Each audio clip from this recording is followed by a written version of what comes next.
how do you know where your risk is? And we hear people talking about risk and you got to manage it, but what does that really mean?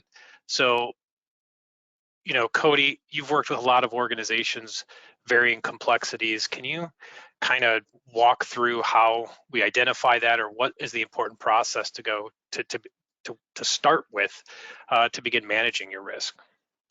Absolutely. I think first it's important to remember that risk can be it can be both a financial risk, it can be a public relations risk, a personnel risk, a privacy risk. So there's all kinds of different types of what we call risk.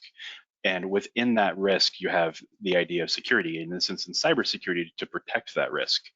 The biggest thing that you will hear anyone who's done this for a while tell you is if you don't know what you're protecting, you can't protect it, right? So when it comes to a risk, the very first thing you're going to hear is, do you know what assets you have? Do you know what machines you have? And John, I don't want to get super distracted into story time, but to really drive this point home, I'm going to go ahead and go into a story. So I got a phone call earlier this summer for a client who they were hit by ransomware. They had never worked with us before, and they didn't know what was going on, and they asked us to come on site. So we went on site and we remediated the ransomware, and we were able to essentially get them back up and running. But the problem that they ran into is the ransomware came back. It kept coming back, and they couldn't figure out why. And it turns out that they had another server they weren't aware of. Even though the users were logging into that server every day and actually using that server, they thought it belonged on a different box under someone's desk. And they didn't realize they had two separate servers. So if you don't know what you're protecting, how can you possibly protect it, right? So a few key things.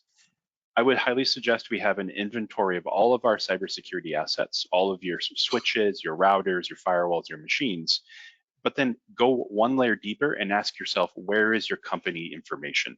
Where's your payroll stored? Where is your whatever data you have, if you have intellectual property, et cetera? If those are on those machines or not, they are still an asset. They're still considered an asset.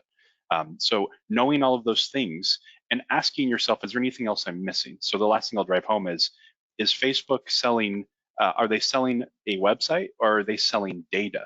Is that how they make their money? And so if someone else takes that data, regardless of whether or not that data can be resold again, their PR has taken such a horrible hit, you're not going to get new users anymore.